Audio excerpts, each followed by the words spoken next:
जैसे जैसे भारत जोड़ो यात्रा जम्मू की ओर बढ़ रही है, उसके साथ उतनी ही तेजी के साथ बीजेपी की तरफ से बयानबाजी भी तीखी होती जा रही है। और इन सब पर चर्चा करने के लिए अभी हमारे साथ कांग्रेस के सीनियर लीडर और बार एसोसिएशन के प्रेसिडेंट एडवोकेट M.K. भारद्वाज जी हैं। इनसे बातचीत करते हैं और जानते हैं कि भारत जोड़ो यात्रा को लेकर जम्मू कश्मीर में किस तरह का वो बदलाव देखते हैं कि राजनीतिक पटल पर कितना प्रभाव पड़ने वाला है। इसके बारे में इनसे जानते हैं। सर, व्यूज टुडे में सबसे पहले आपका सर बड़ा बड़ा स्वागत। नमस्कार अरुण जी। हाँ, बीजेपी ने इस पर काफी एक प्रेस कॉन्फ्रेंस की और उसमें बहुत ज्यादा एलिगेशन लगाए और एक्सेशन को लेकर उन्होंने एक बड़ा स्टेटमेंट ये दिया कि महाराजा हरि सिंह तो विलिंग थे, लेकिन कांग्रेस एक बीच में रोड़ा बनी।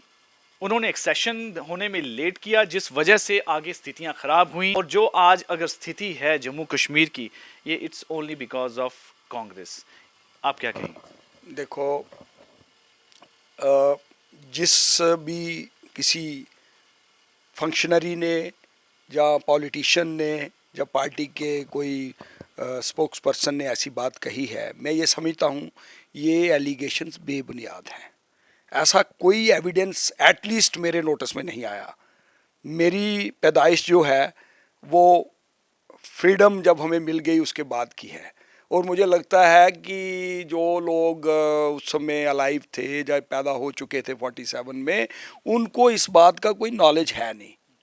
ठीक है, मैं वकील हूँ और आज की डेट में मेजॉरिटी लोग आपको पढ़े लिखे सोसाइटी में नज़र आएंगे। पढ़े लिखे लोगों को अगर कोई बात कहनी हो तो that must be supported by evidence. हम जब कोई मुकदमा लेके जाते हैं कोर्ट में या जज साहब के पास कोई चीज़ दिखाने जाते हैं, वो कहते हैं इसको सपोर्ट तो करो। ओरली कोई एलिगेशन लगाने से तो बात नहीं बनेगी। महाराजा हरि सिंह जी की हिस्ट्री ये है कि उन्होंने इंश्योर किया कि इस हमारी स्टेट का एक्सेशन होना चाहिए। उन्होंने इंश्योर किया, एक्सेशन हुआ और इंस्ट्रूमेंट साइन हुआ और हमारी जो ये स्टेट जो है it became part of the union territory of India in 1947 itself. उसमें कुछ डिले ज़रूर हुआ, लेकिन वो डिले जो है उसकी बैकग्राउंड, आप महाराजा साहब की बात करिए। महाराजा साहब ने कभी भी ये बात नहीं कही, कहीं उनके मुंह से अगर कोई वर्ड निकला हुआ है, कहीं पे रिटन है, कहीं पे रिकॉर्डेड है, that must be shown to everybody. आज ट्रांसपेरेंसी का टाइम है, तो मुंह से कोई बात निकाल दी, शोशा एक दे दिया, तो वो शोशा जो है that cannot be treated to be एक ट्रुथ। वो सच्चाई नहीं हो सकती। तो उन्होंने ये भी कहा कि जैसे ही भारत जोड़ो यात्रा जम्मू कश्मीर में एंटर की, उनका कहना था कि पहले कुछ प्रश्नों का जो है जवाब देना चाहिए कांग्रेस को, खास करके राहुल गांधी को। उनका कहना था स्थिति बाद में बनी, एक स्पेशल स्टेटस दे दिया गया आर्टिकल 370, जिसकी वजह से कई ऐसे समाज थे, वाल्मीकि समाज था, वेस्ट पाकिस्तानी रिफ्यूजी थे, गोरखा समाज था, जिनको नौकरियां नहीं मिलती थी।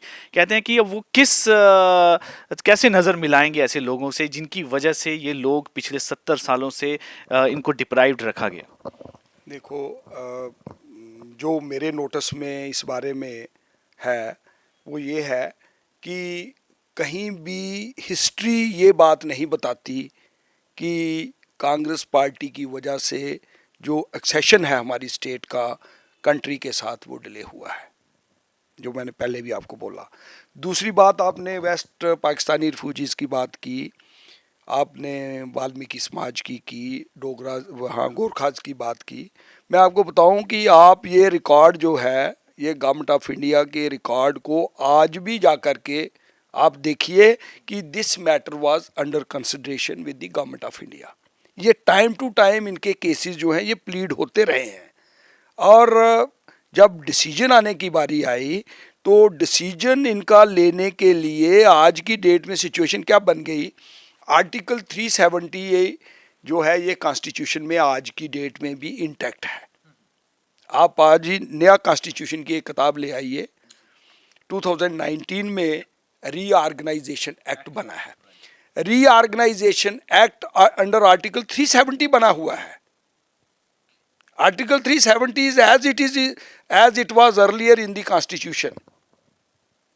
देखिए हुआ क्या है, जो अभी तक बहुत से हम वकला साहिबान भी ये इस बात पर कई बार चर्चा करते रहते हैं, मैटर सब जुडिस है सुप्रीम कोर्ट में, 370 एब्रोगेट नहीं हुआ है। अच्छा, जो आम चर्चा होती है कि एब्रोगेशन, एब्रोगेट नहीं हुआ है, it is intact in the constitution as it is. आप कॉन्स्टिट्यूशन की किताब निकालिए, 368, 369, 370 के अंदर ये एनेबलिंग प्रोविजन है, इसके अंदर रीऑर्गेनाइजेशन एक्ट बना हुआ है। रीऑर्गेनाइजेशन एक्ट में क्या हो गया कि हमारी एक विशाल स्टेट थी, बड़ी स्टेट थी, जम्मू कश्मीर लद्दाख गिलगित, एक स्टेज पे महाराजा के टाइम पे जो लद्दाख का रीजन है, गिलगित का रीजन था, ये भी हमारे देश का हिस्सा था, हमारे कंट्री का हिस्सा था। आज की डेट में क्या सिचुएशन हो गई कि आपने यूनियन टेरिटरीज 2 बना दी, हमारे राइट्स जो मैंने शुरू में बात की एज ए स्पेशल स्टेटस, जो हमारे पास राइट्स थे, है तो हम स्टेट ही थे, आज भी हम जो मांगते हैं स्टेट ही मांगते हैं। अगर हमें स्टेट मिल जाए तो हमारे जो राइट्स हैं वो अपने आप ऑटोमेटिकली रिस्टोर हो जाएंगे। आप मेरी बात समझे ना, कि अगर आप हमें 370 के अंदर ही, पहले भी हम अंडर 370 स्टेट थे, state with A special status, आज हम स्टेट नहीं रहे हैं, आज हम 370 में यूनियन टेरिटरी हैं। अभी कल ही एआईसीसी के जनरल सेक्रेटरी जयराम नरेश जी का एक प्रेस कॉन्फ्रेंस थी, तो उन्होंने प्रेस कॉन्फ्रेंस में इस मामले को लेकर कहा कि उन्होंने 370 की बात नहीं की, उन्होंने कहा कि अब हम आर्टिकल 371 की डिमांड करते हैं ताकि यहाँ के लोगों के राइट्स प्रोटेक्ट हों। लेकिन एकदम से आर्टिकल 370 से अब आर्टिकल 371 अब कैसे एकदम से चेंज हो गया? मैं चेंज कहीं नहीं हुआ, आर्टिकल कोई चेंज नहीं हुआ। नहीं, पर कहने का मतलब कि उनका इसके लिए आइडिया, जो माइंडसेट कैसे चेंज मैं बताता हूँ, वो देखिए बात क्या है, बात ये है, हिमाचल हमारे बिल्कुल एडजाइनिंग स्टेट है, हिमाचल में रहने वाले लोग अपने राइट्स उन्होंने बिल्कुल अपने कंट्रोल में रखे हुए हैं। हिमाचल भी एक स्टेट है with A special status, Himachal को प्रोटेक्शन मिली है अंडर आर्टिकल 371। वो जो आपने बात की, मैं भी वही बात कह रहा हूं कि हमें आप स्टेट दे दो, हमारे जो लैंड राइट्स हैं, सर्विस राइट्स हैं, जो स्पेशल स्टेटस आप हिमाचल को देते हो, सिमिलर स्टेटस आप हमें दे दो, तो हमारे ग्रीवेंसेस खत्म हो जाएंगे। आपने लद्दाख के लोगों को देखा, वो दिल्ली जा कर के एजिटेशन कर रहे थे, मैं पिछले दिनों किसी न्यूज़पेपर में पढ़ रहा था। इसका मतलब है कि आपने उनको यूनियन टेरिटरी दी, उनके राइट्स आपने कैसे प्रोटेक्ट किए मुझे नहीं नॉलेज नहीं है, वो भी आज की डेट में अग्रीव्ड हैं। जम्मू के लोग आप देखिए, हमारा यूथ अग्रीव्ड है, हमारे स्टूडेंट्स अग्रीव्ड हैं, आप हमारे एम्प्लॉइज़ को देखिए, आप बात करिए किसी के साथ भी, हर कोई अग्रीव्ड है। ये क्यों सिचुएशन बन गई है? हमारे पास ह्यूमन राइट्स कमीशन नहीं है। अगर हम स्टेट होते तो स्टेट के पास पावर्स होती, हमारा अपना ह्यूमन राइट्स कमीशन होता। हमारे पास आज की डेट में कंज्यूमर कमीशन होता था, यहाँ स्पेशल कमीशन होता था स्टेट का, जब हम स्टेट थे।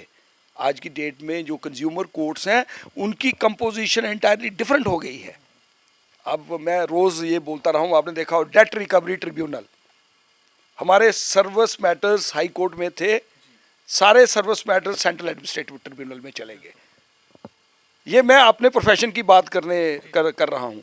आप विलेजेस में चले जाइए, महाराजा साहब के टाइम पे लोगों को, जो लैंडलेस लोग थे, उनको ज़मीनें मिली, उन लोगों को राइट्स मिले थे कि आप ये ज़मीनें कल्टीवेट करो और अपना गुज़र जो है वो इसके बेसिस पे, कल्टीवेशन के बेसिस, एग्रीकल्चर के बेसिस पे करो। आज आपने सर्कुलर निकाल दिया कि सारी वो ज़मीनें जहाँ मालक सरकार है, वो लोगों को बेदखल कर दो, एविक्ट कर दो वहाँ से। आपको मैं आपके मीडियम से ये मैं बताना चाहता हूँ, एक राइट होता है एडवर्स पोजेशन, कि आप 12 साल अगर किसी प्रॉपर्टी पे, प्राइवेट आदमी की प्रॉपर्टी पे काबज हो, अनइंटरप्टेडली और कंटिन्यूसली, किसी भी चैलेंज के बिना, तो 12 साल के बाद आप क्लेम कर सकते हो कि अब मैं इस प्रॉपर्टी का मालिक हूँ। उसको ऑनरशिप राइट्स मिलने के का एक रास्ता जो है उसके लिए खुल जाता है। अगर आप स्टेट लैंड, जो रीऑर्गेनाइजेशन एक्ट से पहले कानून था, स्टेट लैंड अगर किसी के कब्जे में हो for a continuous period of 60 years, तो वो उस प्रॉपर्टी का on the basis of adverse possession वो ओनरशिप राइट्स क्लेम कर सकता था। जो सेंट्रल लॉज हमारे आए हैं रीऑर्गेनाइजेशन एक्ट के बाद, उसमें 30 ईयर्स है।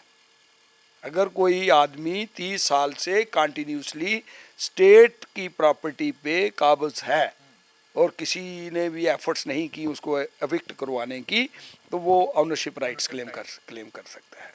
ये बातें मैं आपको इसलिए बोल रहा हूँ कि हमारे लोगों की आवाज़ जो है वो इस समय बेसिकली दबी हुई है। ताकि बीजेपी सरकार में इस तरह से लोगों को जो है उनकी आवाज़ को दबाया जा रहा है। लेकिन अभी भारत जोड़ो यात्रा को लेकर जिस तरह से एलिगेशन लग रहे हैं कि भारत जोड़ो यात्रा में जो पॉलिटिकल पार्टी जम्मू कश्मीर की इसमें जुड़ रही हैं, जिसे ये नाम उन्होंने दिया है गुपकार गैंग, वो लोग सेपरेटिज्म को सपोर्ट करते हैं और आर्टिकल 370 की रिस्टोरेशंस की बात करते हैं। तो किस तरह का भारत जोड़ो ये अभियान है? मैंने आपको देखो, राहुल जी ने यात्रा शुरू की कन्याकुमारी से, ठीक है, सितंबर के महीने में ये चले थे। इन्होंने एक अवेकनिंग का एक मूवमेंट जो है ना, मास अवेकनिंग मूवमेंट जो है वो इनिशिएट की, स्टार्ट की। आज ये यात्रा जो है अब आखिरी पड़ाव पे है, हमारी स्टेट में एंटर किया इन्होंने।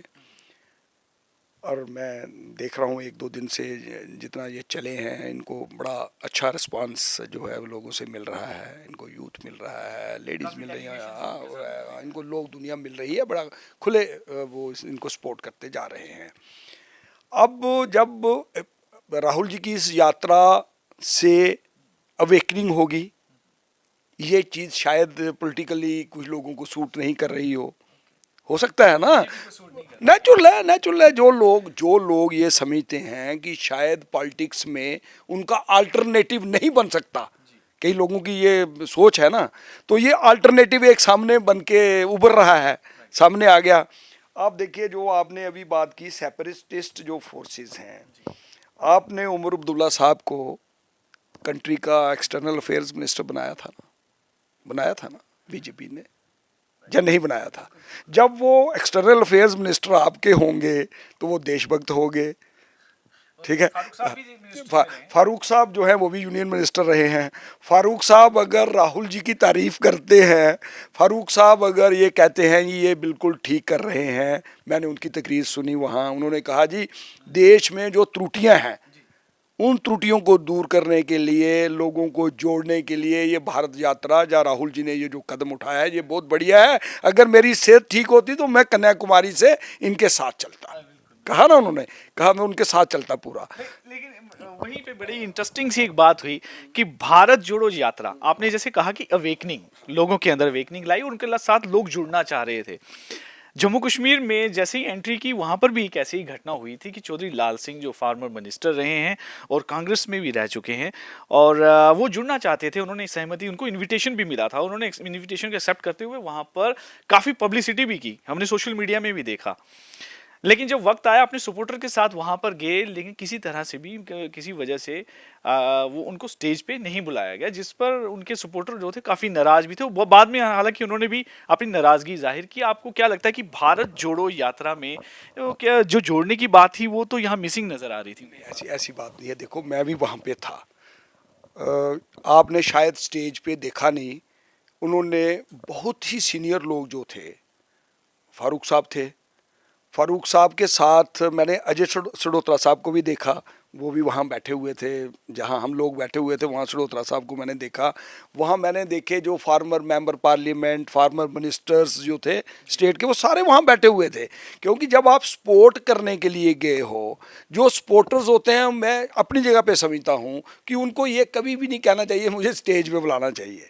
सपोर्टर, ठीक है। वो इसलिए उम्मीद कर रहे थे कि कठुआ उनकी कंस्टिट्यूएंसी आती है एक तरह से, तो वो पूरी डिस्ट्रिक्ट आती है उनकी, तो पूरी उम्मीद कर रहे थे कि इसी यहीं से उनका आगाज़ हो। अगर वो वापस से रीजॉइनिंग की भी बात की जा रही थी कि हो सकता है रीजॉइनिंग हो जाए, क्योंकि अब वो उनका मन बीजेपी से जाने के बाद जो है, अब उनकी प्लान कुछ इसी तरह से लग रहे थे कि एक मौका था कि यहाँ पर वो उनको बुलाते, तो ये उनका कहना है कि बुलाते तो शायद वो एक तरह से उनकी शुरुआत रीजॉइनिंग जैसी घटना हो जाती। देखो, जहाँ तक मुझे इस, क्योंकि ये यात्रा जो है, आपने देखा, मैंने बड़े ध्यान से देख रहा था, वहाँ हमारी पार्टी के फ्लैग्स नहीं थे। आपने देखा, वहाँ लोगों के हाथों में नेशनल फ्लैग्स थे। तो ये एक नेशनल मूवमेंट जो है वो नेशनल मूवमेंट थी। नेशनल मूवमेंट में तो हर किस्म का आदमी, जिस मर्जी पार्टी से हो, जिस मर्जी ऑर्गेनाइजेशन से हो, जो लोग चाहते हैं कि ये देश इकट्ठा रहना चाहिए, देश यूनाइटेड रहे, देश की ग्रोथ हो, वो सभी लोग जो थे वो इस यात्रा को सपोर्ट करते आ रहे हैं। उसमें चौधरी साहब भी हैं, उसमें फारूक साहब भी हैं, उसमें बाकी लोग, मैंने बहुत से लोग ऐसे देखे, सोशल ऑर्गेनाइज, शिवसेना, मैंने शिवसेना के भी जो लोग यहाँ हमारे डेमॉन्स्ट्रेशंस करते रहते हैं, वो मैंने उन लोगों को भी देखा, वो जगह जगह पर वो भी अपने नेशनल फ्लैग दिखा रहे हैं इस यात्रा को, और वो कर रहे हैं। तो लाल सिंह जी का कहना था बाद में कि उम्मीद पूरी थी, लेकिन कश्मीर के लीडरों की जो है वहाँ पर उनका दबाव था, जिस वजह से उनको नहीं बुलाया गया।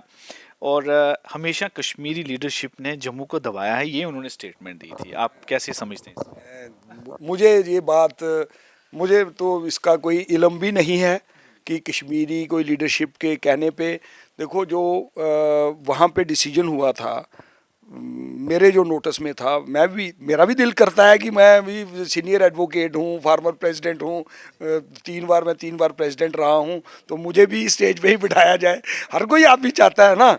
लेकिन मैंने किसी को पूछा तो उसने कहा जी इन्होंने एक लिस्ट बनाई है दैट जो बड़े ही सीनियर लोग हैं, बड़े ही सीनियर, वो कैबिनेट मिनिस्टर, मैंने आपको सुनाया, मैं फार्मर मेंबर पार्लियामेंट, ये लोग बैठे हुए थे नीचे। तो मेरे ख्याल में जब इस किस्म के माहौल में, ऐसी मूवमेंट में आदमी जाए, जो छोटे मोटे गिले नहीं करने चाहिए, ये छोटा ये बड़ी बात नहीं है, ये चलता है, ये इतना माइंड नहीं करना चाहिए। जब जैसे ये अब लोगों की एक सैलाब था, इस सैलाब में आदमी चल रहा होता है तो इसमें सपोर्ट ही करनी चाहिए, मेरी सोच ये है। और यहाँ तक ताल्लुक़ है, आप कश्मीर की डोमिनेशन की बात करते हो, जम्मू आज की डेट में 2014 में जो प्रेजेंट डिस्पेंसेशन है ये आई थी। आप मुझे कोई एक स्पेशल चीज़ बताइए जो हम लोगों को मिली हो, कोई एक चीज़ बताइए, वो ये कि स्टेट से यूनियन एक चीज़ बताइए, ठीक है ना। मैं अपनी जगह पे ये सोचता था कि जब भी कोई चेंज की बात करता है ना, तो चेंज में कोई ऐसी डिफरेंट चीज़ आ जानी चाहिए जो लोगों को ये लगे जी जम्मू सूबे के लोगों को नौकरियां जो हैं वो 60% हो गई, ठीक है। सेक्रेटरीट में एम्प्लॉइज़ आज मुझे बताइए कितने परसेंट इनके टाइम पे 14 से लेकर के आज 8 साल हो गए, 9 साल हो गए, कितने लोग आपने सेक्रेटरीट के अंदर भर्ती किए जम्मू के। मैं छोटे मुलाजमों की बात करता हूँ, सीनियर्स की नहीं करता। कितने लोग आपने आईएएस जो हैं वो सर्विसेज से इंडक्ट किए। मैं जम्मू, देखिए ना, जब आप जम्मू और कश्मीर में, मैं तो तीनों रीजन, मेरा ये सोचना है कि हर एक रीजन की अपनी एस्पिरेशंस होती हैं, हर एक रीजन के लोगों को उनकी पूरा राइट्स, उनको नुमाइंदगी पूरी हर जगह मिलनी चाहिए। नेचुरली जम्मू को भी मिलनी चाहिए, कश्मीर को भी मिलनी चाहिए। जम्मू को जब कांग्रेस पावर में रही है, मैं आपको बताऊं, जो मैं समझता हूं, कांग्रेस के पीरियड में जम्मू के लोगों को अपना हक बाई एंड लार्ज मिलता रहा है। अच्छा, कैसे देखते हैं अब आप पूरी इस यात्रा को? अगर जब आप एनालिसिस करते हैं तो कितना इम्पैक्टफुल ये यात्रा रही है, और आने वाले समय में आपको क्या लगता है कि 2024 में अब चुनाव भी हैं लोकसभा के, तो उसके परिप्रेक्ष्य में अगर हम देखें तो कितना इसको फ़ायदा मिलने वाला है, और जम्मू कश्मीर के हवाले से भी? देखिए, जो आज की डेट में हमारे कंट्री का वोटर बड़ा इंटेलिजेंट है, आज की डेट में बड़ा अवेकन्ड है और एजुकेटेड भी है। अब वो टाइम जो पुराना है वो ख़त्म हो गया। आज हर एक आदमी अपना एक पर्सनल ओपिनियन बनाता है। इस यात्रा के बारे में मैं लोगों से मिल रहा हूँ, जनरल पब्लिक हूँ, मैं गांव का रहने वाला हूँ ओरिजिनली, वहाँ मैं आज भी था लोगों के बीच में। अपने आप ही लोगों का व्यू जो है वो बनना शुरू हो गया है। लोग बैलेंस ये टिल्ट करते हैं कि अब आने वाले टाइम में लोगों ने कहना शुरू कर दिया है कि अल्टरनेटिव जिसको हम ढूंढ रहे थे वो हमारे सामने आना शुरू हो गया है। राहुल जी की इस यात्रा ने लोगों को एक मैसेज दे दिया है कि देश में अल्टरनेटिव बन सकता है और बन गया है। इश्यूज़ आप लोग अपने अपने रेज करिए। मैं किसी को पूछ रहा था, कोई मुझे कह रहा था, आपने भी शायद पढ़ा होगा कि राहुल जी जब मध्य प्रदेश में चल रहे थे तो रास्ते में इनको कोई बच्चे मिले जिनके पाँव में चप्पल नहीं होती, नंगे पाँव वो चल रहे होते हैं। उन्होंने सिर्फ एक पतला कपड़ा पहना होता है। कहते हैं वो चीज़ देख करके इनको ये प्रेरणा हुई कि इस देश में इस टाइप के लोग भी आज की डेट में हैं। उन्होंने अब ये टी शर्ट जो पहनने की बात मैंने भी कहीं पढ़ी सुनी, मुझे पर्सनल नॉलेज नहीं है, चर्चा में रही इनकी टी शर्ट, लेकिन वो उसका बैकग्राउंड यही है कि पेन कितनी होती है वो खुद महसूस कर रहे हैं।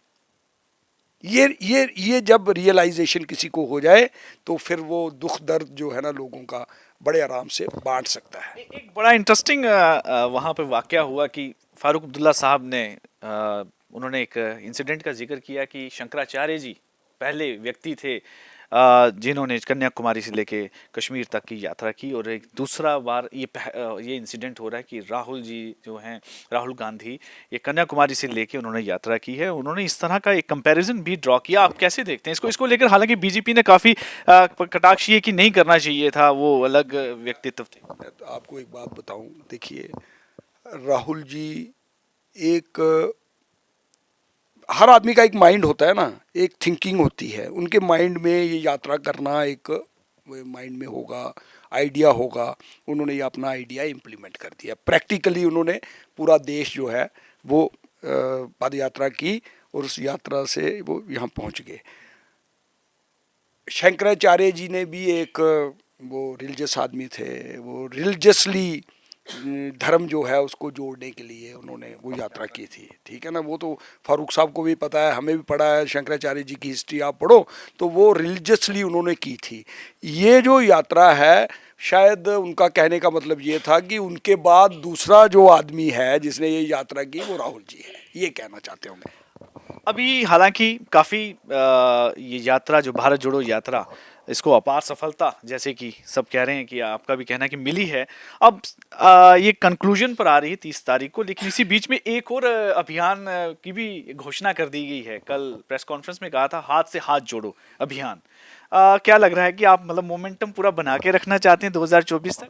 देखिए राजनीति में जितना लोगों के साथ आप मिलोगे, आउटरीच करोगे, जितना इंटरेक्शन करोगे, जितना चर्चा करोगे, जितनी बहस करोगे, मेरी राय ये है उससे एक ओपिनियन बनता है। मैंने आपको बोला कि आज की डेट में आप, मेरे पास भी बुकला साहिबान भी मेरे पास बैठते रहते हैं, चर्चा करते हैं। अनएम्प्लॉयड यूथ मेरे पास जितना आता है ना, आप उसका अंदाज़ा नहीं कर सकते। लेकिन वो मैं उनको बोलता हूँ कि आप, अब उनकी डिफ़िकल्टी जो है वो आपको भी मालूम है। आपने पीएचई एम्प्लॉइज़ की एजिटेशन आज की डेट भी देखो ना। अब ये इश्यूज़ हैं ना, ये ओपिनियन जो है ये जब लोगों का बनेगा फिर बैलेंस बनेगा। वो हाथ से हाथ जोड़ने की बात, या आप यात्राएं करोगे तो लोगों के बीच में जाओगे ना, लोगों में एक मैसेज लेके जाओगे कि आपको अब बदलाव करना चाहिए। और कंट्री में जमहूरियत जो है, डेमोक्रेसी, मैं ये समझता हूँ कि इन्हें डेमोक्रेटिक सेटअप चेंजेस होनी चाहिए। मैं हिमाचल मॉडल से बहुत खुश हूँ। हाँ, बहुत खुश हूँ। देखिए ना, अगर तो कोई पार्टी अच्छी ये गवर्नमेंट दे रही है, अच्छी डिस्पेंसेशन अगर उस पार्टी की है तो उसको ज़रूर राइट बनता है कि वो कंटिन्यू करे। हिमाचल में भी ये इम्प्रेशन था, यही गवर्नमेंट ऑफ इंडिया है, डबल इंजन की सरकार, तो वहाँ पे दूसरा इंजन फेल हो गया ना, हिमाचल में दूसरा इंजन फेल हो गया ना। मैं ये कह रहा हूँ कि वहाँ पे क्योंकि लोग जो हैं वो हमारे लोगों से एटलीस्ट, हमारे तो यहाँ इलेक्शन ही नहीं हो रही, हम तो विदाउट इलेक्शंस हैं। आपके पास कोई आदमी आ जाए, पॉलिटिकल आदमी के पास कोई आदमी आ जाए, वो अगर किसी एडमिनिस्ट्रेशन के आदमी के साथ बात करना चाहता है, कोई आदमी हमारी बात नहीं सुनेगा, बात उसी की सुनाई होगी जो सुनी जाएगी जिसके पास पावर है।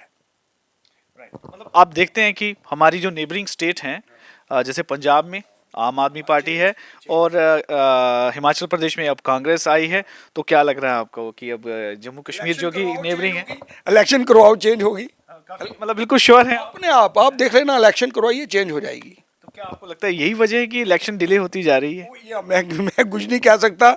इलेक्शन कमीशन ऑफ इंडिया ने तो उसमें सिक्योरिटी का भी एक रीज़न दे दिया है, तो सिक्योरिटी का ऐसा पॉइंट है जिस पर कोई बोल ही नहीं सकता। लेकिन अब हाई टाइम है कि हमारी स्टेट के अंदर भी इलेक्शंस होनी चाहिए, जो एक पब्लिक की इलेक्टेड गवर्नमेंट है वो यहाँ पे इंस्टॉल होनी चाहिए। लेकिन कोई आपने खुद बोला कि 24 की इलेक्शन, आपने असेंबली की बात ही नहीं की, आपने असेंबली की बात ही नहीं की, और असेंबली की बात कोई कर भी नहीं रहा है। पहले उम्मीद लग रही थी, अब कभी कोई पंचायत की बात करता है, कोई लोकल बॉडीज़ की बात करता है। हाल ही में इलेक्शन कमीशन ऑफ इंडिया की तरफ से जब 9 प्रदेशों के इलेक्शंस की उन्होंने घोषणा की, उसमें 3 की पहले जो घोषणा की 3 स्टेट के लिए, उसमें भी जब जम्मू कश्मीर की बारे में पूछा गया तो उन्होंने यही कहा कि तैयारी पूरी है, लेकिन सिक्योरिटी को लेकर अगर होम मिनिस्टर और मिनिस्ट्री ऑफ होम अफेयर्स और जम्मू कश्मीर एडमिनिस्ट्रेशन अगर हमें कोई ग्रीन सिग्नल देते हैं तो वी आर रेडी। देखिए ना, फिर अब ये लोग अगर नहीं देंगे तो इलेक्शन कभी होगी ही नहीं। आपको लगता है कि इलेक्शन अभी करवाना ही नहीं चाहते? यही है, यही रीज़न है। मैं कह रहा हूँ कि आज आप इलेक्शन करवाओ तो फेयर और इम्पार्शल अगर इलेक्शन हो, मैं ये अपनी जगह पे समझता हूँ कि लोगों की राय क्या है, लोगों का ओपिनियन क्या है, लोग क्या इस डिस्पेंसेशन को पसंद करते हैं नहीं करते, उसी समय पता चल जाएगा आपको। मतलब आपको लगता है कि जो भारत जोड़ो यात्रा है ये अब आने वाले समय में कहीं ना कहीं लोगों को एक साथ लेकर एक अल्टरनेटिव की ओर जो है वो बढ़ेगी? ये टर्निंग पॉइंट है और कंट्री को अल्टरनेटिव चाहिए था, और राहुल जी ने ये जो यात्रा की है, इस यात्रा से कंट्री को अल्टरनेटिव मिल जाएगा। कि जिस तरीके से भारत जोड़ो यात्रा जो अपने अंतिम पड़ाव पर पहुंची है और जिस उद्देश्य के साथ ये चली थी, उस उद्देश्य को वो पूरा करे। जैसे कि अभी भारद्वाज साहब ने अपनी बात को कहा है कि ज़रूर ये एक बेहतर ऑल्टरनेटिव आने वाले समय में पूरे देश के लोगों को मिलेंगे। और सर, व्यूज़ टुडे के साथ बातचीत करने के लिए बहुत बहुत शुक्रिया। Thank you very much. Thank you Arun ji.